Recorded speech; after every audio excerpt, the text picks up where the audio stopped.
Silakan duduk Bapak Ibu sekalian. Terima kasih. Bapak Ibu sekalian, kita sudah sampai kepada minggu yang terakhir, minggu terakhir benar ya? Minggu terakhir di bulan Februari ini. Dan sesuai dengan janji saya, kita akan bicara banyak hal tentang value daripada kerajaan Tuhan. Nah, mulai minggu ini saya akan start dengan lebih spesifik lagi tentang bagaimana kita bisa hidup di dalam kerajaan Tuhan. Dan kita harus menggrabs yang kita sebut namanya nilai-nilai kerajaan Tuhan. Nah, saya bertanya-tanya sama Tuhan juga, saya juga mengajukan pertanyaan. Bagaimana kita bisa hidup di dalam dunia yang sangat berbeda nilainya. Sangat berbeda dengan apa yang ada di dalam Alkitab. Bagaimana kita menjadi orang Kristen di tengah dunia yang tidak Kristen ini.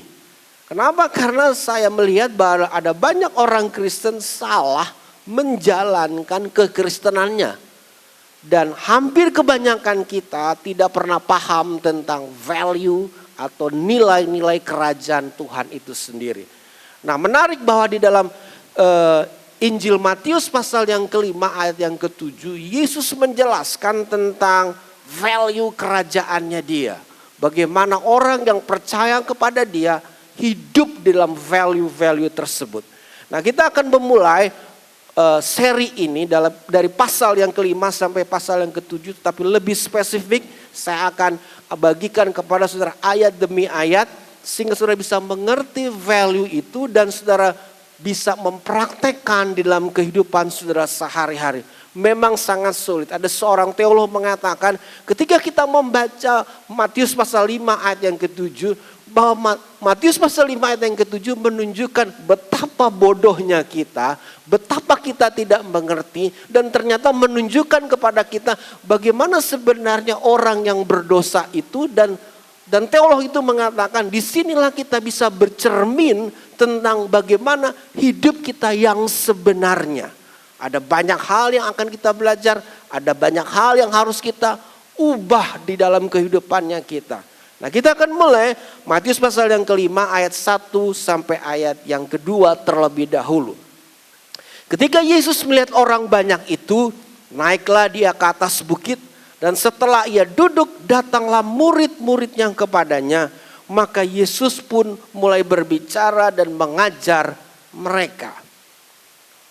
Nah, saya banyak membaca buku dan saya menemukan bahwa tidak banyak orang yang berbicara tentang Matius pasal yang kelima ayat 1 dan 2 ini. Banyak komentari mengatakan bahwa itu di skip saja karena itu hal yang biasa saja. Tetapi waktu saya mencari, mendalami dan saya melihat ternyata ada sesuatu yang menarik. Coba kita perhatikan. Ketika Yesus melihat orang banyak itu, naiklah ia ke atas bukit. Nah, banyak orang berpikir kalau saudara pernah ke Israel, saudara akan dibawa ke Danau Galilea atau Tiberias. Sama saja nama itu. Dan saudara akan ditunjukkan ada sebuah bukit. Nah, jadi saudara sebelum masuk ke Danau Galilea ada sebuah gereja, ada beberapa gereja di sekitar danau tersebut. Dan saudara akan ditunjukkan ada sebuah bukit dan tour leader akan mengatakan disitulah inilah tempat di mana Yesus mengajarkan di dalam khotbahnya pasal 5 daripada kitab Matius. Nah, apa sih untungnya gunung, saudara sekalian? Apa untungnya gunung? Ya, gunung sama aja, saudara sekalian.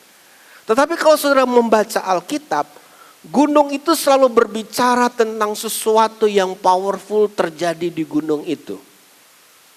Contohnya, ketika Musa akan mendapatkan hukum Torah, mendapatkan Torah, Musa perlu naik ke gunung untuk bertemu dengan Tuhan dan Tuhan berbicara kepada Musa.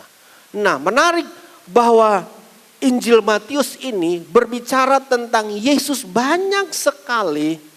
Kalau saudara baca kitab Matius, banyak sekali mengajar dan mengajar di tempat yang tinggi. Gunung. Apa maksudnya? Matius ingin menjelaskan kepada para pembacanya bahwa Yesus itu sama seperti Musa. Ketika dia mengajarkan sesuatu, ajaran yang dia sampaikan itu adalah ajaran yang dia dapat sendiri daripada Allah itu sendiri. Itu sebabnya Matius ingin menjelaskan kepada para pembacanya, look, Yesus itu bukan sembarangan guru. Dia adalah rabi sama seperti Musa, bahkan lebih hebat daripada Musa. Waktu sering membaca di kitab Ulangan, di situ jelas sekali bahwa ketika Musa naik ke atas gunung bersama 70 eldersnya, 70 elders itu tua-tua yang mendampingi dia itu hanya menyembah Tuhan dari kejauhan. Dan hanya Musa sendiri yang naik ke gunung itu dan bertemu dengan Tuhan. Apa pentingnya sih gunung di dalam kehidupan ini? Gunung banyak bicara tentang perlindungan. Kalau sudah baca kitab Mazmur, kebaktian yang kedua saya akan bicara kitab Mazmur. Banyak bicara tentang perlindungan, kekokohan, tempat kita bernaung. Gunung selalu berbicara tentang sesuatu yang bukan misteri, tapi sesuatu yang sangat powerful. Gunung itu berbicara tentang kekuatan, strong, sesuatu yang kuat, sesuatu yang luar biasa. Tetapi dari gunung pun datangnya Allah yang berbicara kepada manusia. Ketika Yesus melihat orang banyak itu, naiklah ia ke atas bukit. Dan setelah ia duduk, datanglah murid-muridnya kepadanya. Nah, saudara harus mengerti, terjemahan kita itu agak sedikit kurang, tapi nggak apa-apa sih sebenarnya. Jadi waktu Yesus naik ke atas bukit, naik ke atas tempat yang tinggi, Yesus mulai duduk. Nah, mungkin saudara tanya, lalu yang ngikut-ngikut itu ngapain dong? Apakah mereka berdiri atau mereka duduk? Jawabannya sangat sederhana. Tentu saja mereka duduk. Lalu apa sih esensinya orang duduk mendengarkan sesuatu daripada orang yang duduk juga? Nah, saudara harus belajar. Saudara harus mengerti bahwa di zamannya Yesus, ketika seorang rabi, seorang guru berbicara tentang Torah, berbicara tentang firman Allah, maka para murid-muridnya harus duduk merendah. Karena bagi mereka ketika seorang rabi, seorang guru bicara tentang Torah, tentang firman Tuhan, itu merupakan sesuatu yang sakral, sesuatu yang sacred, sesuatu yang kudus, sesuatu yang wow bagi mereka. Sebabnya para rabi akan duduk pada tempatnya yang disebut kursi Musa. Kalau saudara masuk ke sinagog, saudara akan menemukan namanya kursi Musa. Dan disitulah para rabi akan mengajarkan. Dan mereka hanya duduk, tidak seperti saya. Saudara yang duduk, saya yang diri. Kalau zamannya Yesus, guru akan duduk dan para murid-muridnya akan duduk merendah. Kata ini sebenarnya agak kurang. Dikatakan setelah ia duduk datanglah murid-muridnya kepadanya. Kata itu sebenarnya mereka duduk untuk mendengarkan Yesus berbicara. Ada satu lagu yang saudara mungkin nggak tahu, tapi saudara mungkin yang lama dalam dunia Kristen tahu. Di kaki Tuhan ku taruh hidupku. Itu lagu zaman saya kecil kalau datang kebaktian doa pagi-pagi. Nangis semua tuh. Mami saya, pendeta saya, teman saya, segala. Ku mati dan hidup bagimu Tuhanku. Udah nyanyi. Di kaki Tuhan yang ku taruh.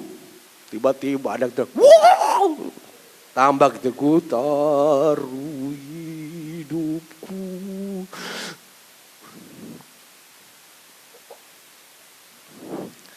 Teks itu sebenarnya begitu. Di kaki Tuhan kita belajar akan firman Tuhan. Banyak orang tidak mengerti, Bapak Ibu sekalian, bahwa di kaki Tuhan itu berarti kita merendahkan diri kita untuk mendengarkan guru kita bicara tentang kebenaran firman. Itu sebabnya dalam Matius pasal yang ke-25 kalau tidak salah, 24. Ada seorang wanita datang dan menyeka kaki Yesus. Di kaki Yesus. Masih ingat cerita tentang Marta dengan Maria? Maria duduk di kaki Yesus. Teks ini sebenarnya mengarahkan kepada hal itu. Bahwa orang-orang ini datang dan duduk di kaki Yesus. Ada istilah para rabi dikatakan memakan debu daripada kaki rabi itu sendiri. Jadi the follower, orang yang mengikuti guru ini atau rabi ini, mereka memakan debu daripada kaki rabi itu. Artinya bicara tentang orang ini mau benar-benar sampai dikatakan debunya dimakan. Berarti orang-orang itu benar-benar ingin tahu lebih banyak tentang sesuatu yang keluar daripada mulut rabi itu. Ayat yang kedua mengatakan, maka Yesus pun mulai berbicara. Kata mulai berbicara, teks bahasanya ini terjemahan NIV agak sedikit kurang. Terjemahan yang benarnya kata, dia mulai membuka mulutnya. Nah, ketika Allah membuka mulutnya, maka ada sesuatu yang terjadi. Makanya Yesus mengatakan dalam Alkitab jelas sekali mengatakan, apa yang keluar daripada mulut Allah akan terjadi sesuatu. Jadi di sini jelas sekali bahwa Matius ingin menjelaskan bahwa Yesus itu bukan sembarangan rabi. Yesus itu bukan sembarangan guru yang bicara tentang masalah moral atau etika dalam ayat-ayat berikutnya. Tetapi dia merupakan Tuhan yang harusnya para murid-muridnya datang tersungkur untuk mendengarkan dia bicara. Kembali kepada teksnya kita untuk manusia modern. Apa untungnya sih? Apa untungnya saudara datang ke gereja? Apa untungnya saudara datang mendengarkan firman Tuhan setiap hari Minggu? Karena kita ingin belajar dari mulut pencipta, dari mulut pembuat firman itu sendiri. Tentang bagaimana kita menjalani kehidupan itu sendiri. Hari Minggu saudara diajak, hari Minggu saudara diminta untuk datang. Bukan hanya sekedar saudara datang, ya memang karena seorang Kristen, tapi saudara diajari untuk duduk di kaki Yesus. Makanya Yesus mengatakan kepada Marta, Maria sudah mendapatkan apa yang lebih. Karena masalah duduk di kaki Yesus itu jauh lebih penting dibandingkan dengan segala pekerjaan yang Marta lakukan. Coba saudara compare dalam kehidupan ini.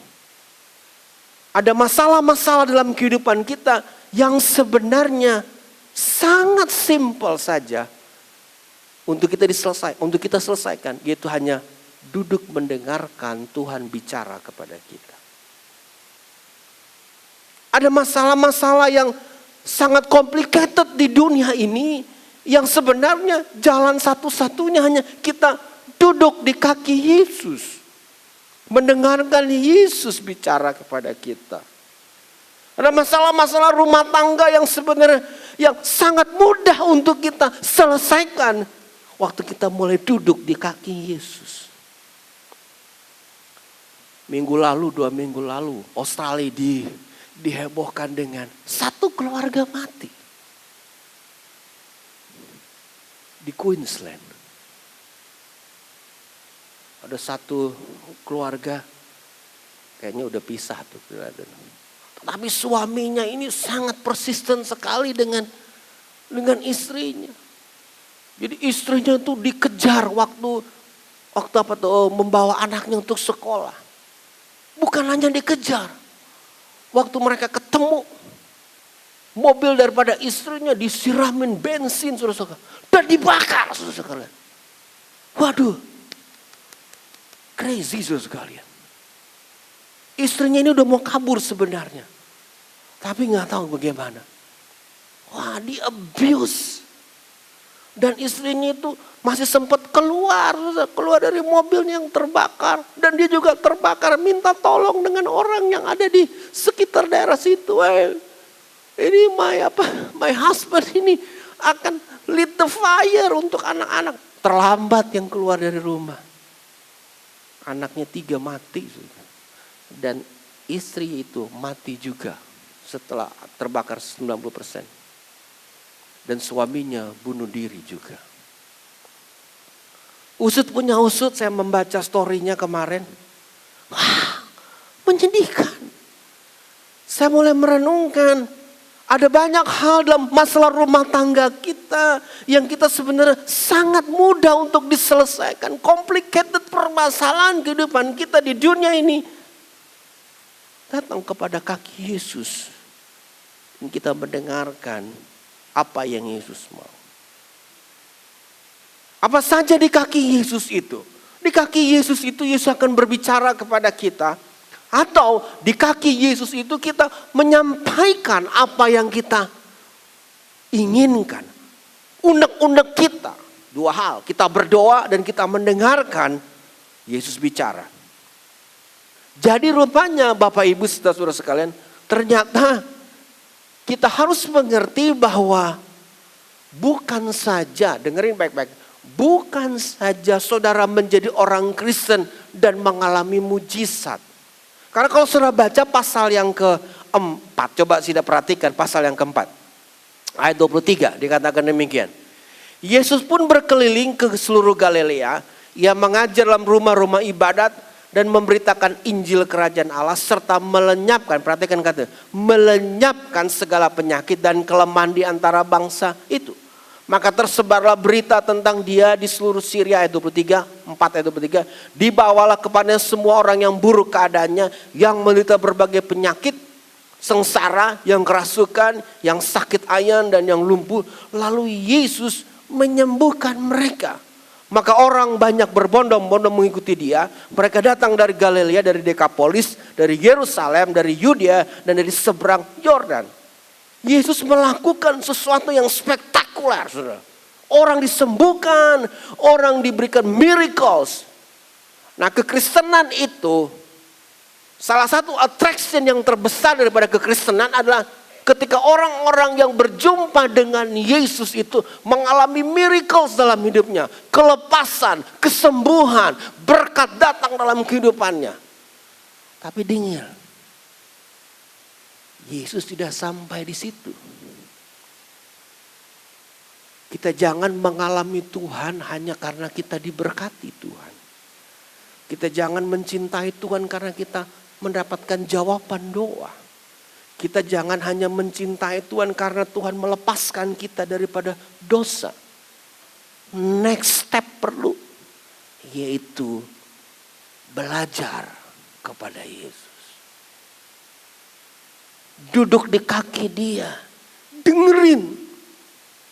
Kita semua perlu diajar, bukan hanya mengalami kuasa. Bukan hanya mengalami keberkatan. Bukan hanya mengalami jawaban doa saya dijawab, tidak. Tidak sampai di situ, saudara perlu diajar. Kita perlu semua diajar dengan value kerajaannya dia.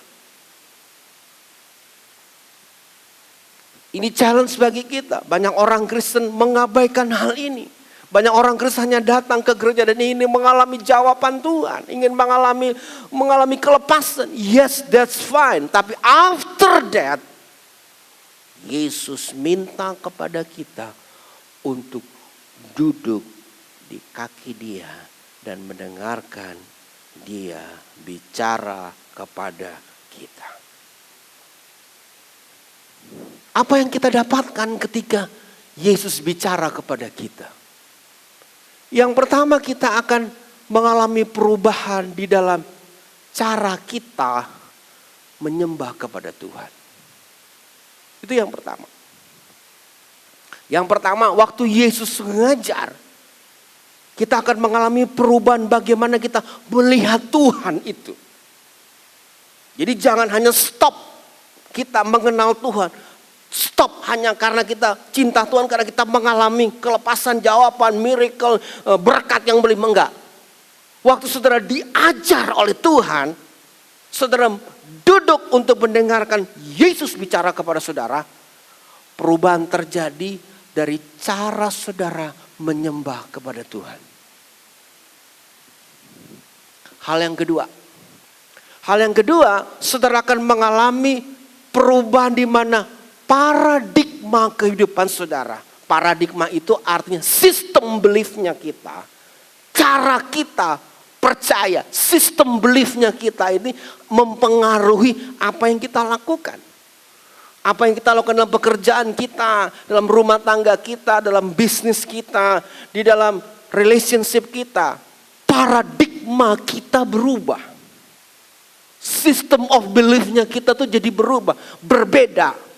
Karena kalau saudara belajar di dunia ini, dari umur 6 tahun sampai umur 12 tahun saudara lagi dibentuk sistem belief saudara, paradigmnya saudara. Dari kecil saudara diajari. Dan sangat menyedihkan bahwa umur 6 sampai 12 tahun kemungkinan besar kita tidak menerima pengajaran tentang Tuhan Yesus itu. Make sure untuk hal tersebut. Di Indonesia banyak sekali sekolah-sekolah gak ngajarin tentang, ya kita ngerti lah di Indonesia. Di sini kita bersyukur anak-anak kita masukkan ke sekolah yang mengajari system of belief daripada Alkitab itu sendiri. Tetapi umur 6, dari 3 sampai 6, jelas sekali yang berperan adalah anak saudara yang berperan untuk membasuhkan sistem of belief-nya saudara adalah saudara sendiri. Itu sebabnya umur 3 sampai 6 ini krusial bagi kita. Kenapa? Karena anak-anak itu akan mencontoh apa yang diperbuat oleh orang tuanya. Dia akan mulai bicara seperti apa yang mama papanya bicara. Dia akan mulai melakukan seperti apa yang mama papanya lakukan. Contoh gini, di rumah kan ada Kenzo ya. Kenzo gampang, paling gampang Kenzo. Kenzo ini kan sering memperhatikan saya. Karena dia dekat sama saya, jadi dia perhatiin saya. Saya dan istri saya of course. Nah, jadi Kenzo ini saya perhatiin ya.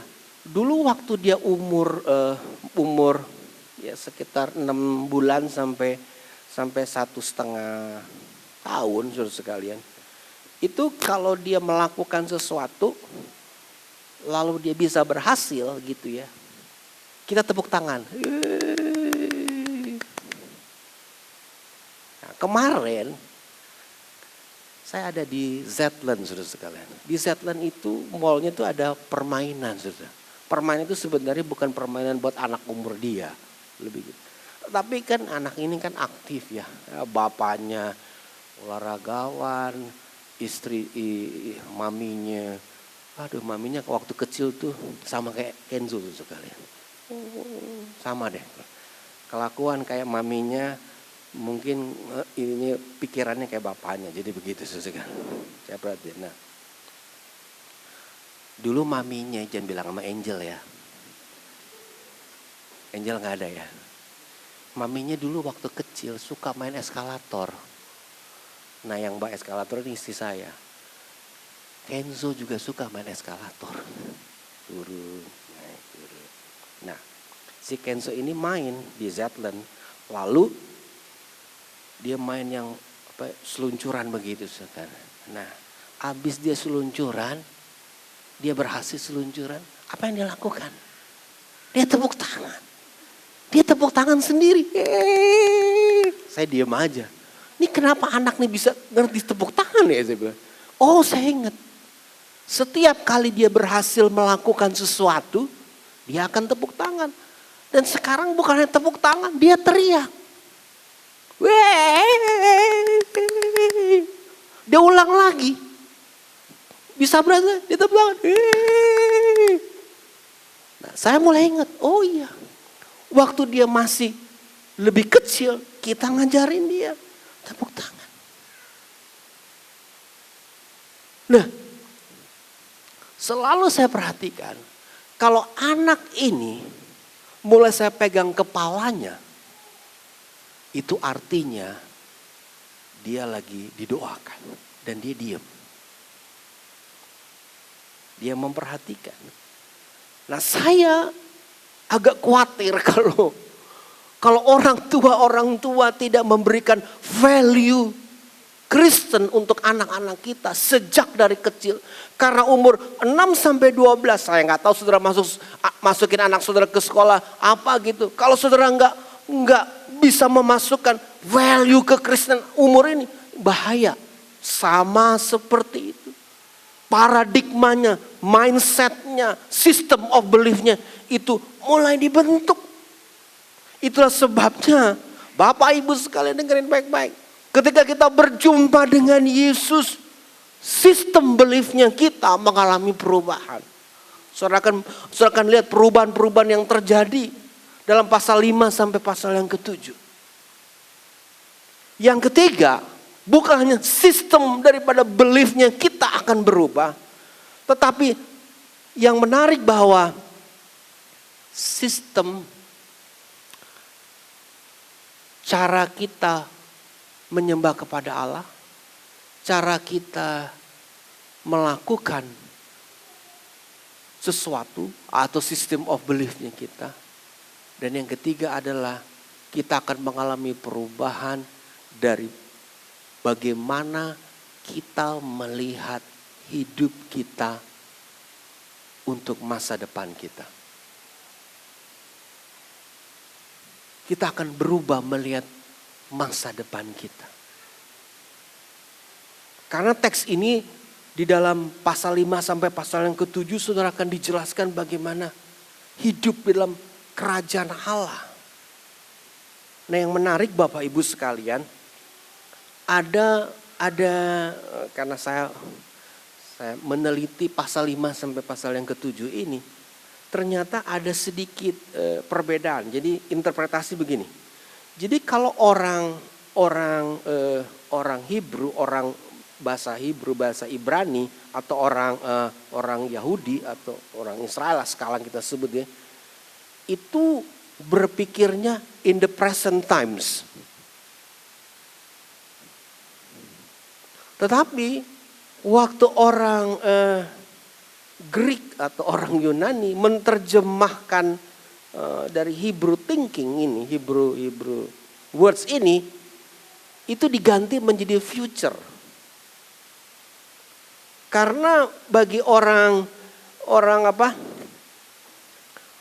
Greek itu bicaranya selalu ke depan. Ke depan. Tapi orang Hebrew, orang yang berbahasa Hebrew, orang Yahudi itu now. Jadi pengalamannya sekarang. Dia nggak berbicara tentang masa depan. Jadi kita gabung aja. Kita gabung ternyata perubahan paradigmanya kita.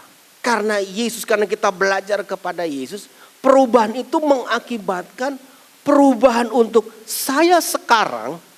Untuk saya bisa menghadapi masa yang akan datang. Ini sesuatu yang sangat luar biasa nih. Jadi waktu saudara berjumpa dengan Tuhan, waktu saudara belajar tentang Tuhan, waktu saudara duduk di kaki Yesus, mendengarkan pengajaran Yesus, perubahan terjadi sekarang untuk masa depan saudara. Jadi Barang siapa yang belajar kepada Yesus, makanya Yesus mengatakan, mari datanglah kepadaku yang letih lesu dan berbeban, dan kamu akan. Jadi datang kepada Yesus mengalami perubahan untuk waktu sekarang, karena kita sedang menghadapi waktu yang akan datang.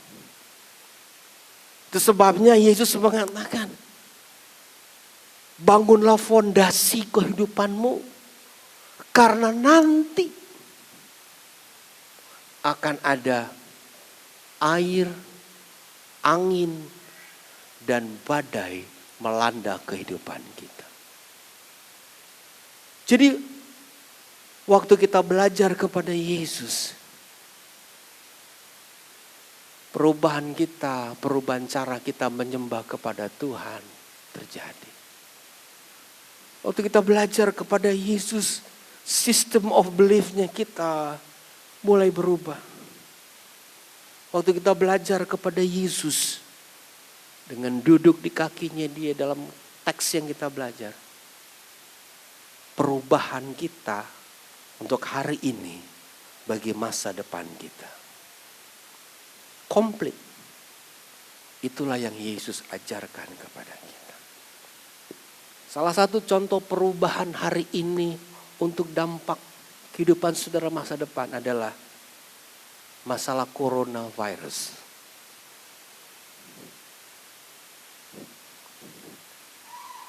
Yesus bilang jangan takut. Orang Kristen gak boleh takut dengan virus. Loh kok begitu? Karena apa? Karena walaupun kita kena virus dan kita mati, kita masuk ketemu Yesus. Untuk masa depan kita. Itu sebabnya orang Kristen, saudara yang mengerti Yesus, mengambil Yesus.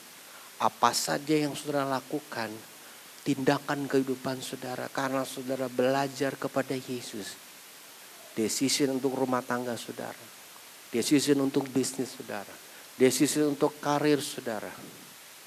Karena saudara ngambil dan belajar dengan Yesus, saudara tidak perlu takut untuk masa depan saudara. Tuhan berkati kita semua pada minggu pagi hari ini. Belajar datang kepada kaki Yesus setiap saat. Karena hanya Yesus yang bisa membuat perubahan dalam kehidupan kita. Perubahan yang radikal. Radikal itu bukan berarti semau. Banyak orang salah berpikir kata radikal. Radikal itu ekstrim. Enggak. Radikal itu bahasa Latin. Itu artinya sampai ke akarnya. Jadi kita harus berubah di akarnya kita. Supaya bisa benih firman yang tertanam itu waktu di spring out. Pohonnya Tuhan. Itu sebabnya makanya mungkin kita perlu nih perubahan radikal dalam kehidupan. Perubahan radikal apa? Misalnya begini, belajar kepada Yesus. Perubahan radikal dalam penyembahan kita kepada Tuhan. Kita berpikir selama ini cuma satu Tuhan. Di dunia ini banyak keselamatan. Enggak, perubahan radikal kita ngerti. Oh, yang bisa bawa saya kepada sesuatu hanya Yesus. Itu perubahan radikal. Sistem populisme kita perubahan radikal. Tadinya kita berpikir gini, kalau saya kerja, saving. Saya punya banyak, hidup saya bahagia. Perubahan radikal terjadi, ternyata enggak. Saving, kerja juga, enggak dibawa juga. Yesus bilang, berbahagialah mereka yang memberi, bukan hanya menerima. Kita radikalnya tuh terima. Enggak, balik. Beri. Kok gitu? Beri. Kasih. Yesus bilang, ketika mau memberi, lo akan menerima. Artinya gini, orang tuh berbagi memberi. Karena berkatnya Allah itu adalah seperti aliran sungai. Dia terus jalan terus. Itu perubahan radikal. Selama ini kita berpikir nampung.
perubahan yang berikutnya adalah perubahan kita, masa depannya kita. Oh, masa depannya saya itu tergantung daripada kepercayaan saya kepada Yesus hari ini.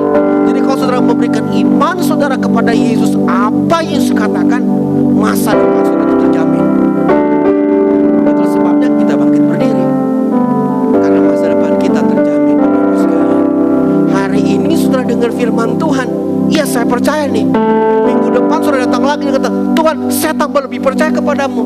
Saudara lagi menyimpan, saving hari ini untuk masa depan saudara. Apa yang saudara saving? Firman Tuhan itu yang saudara simpan pada kata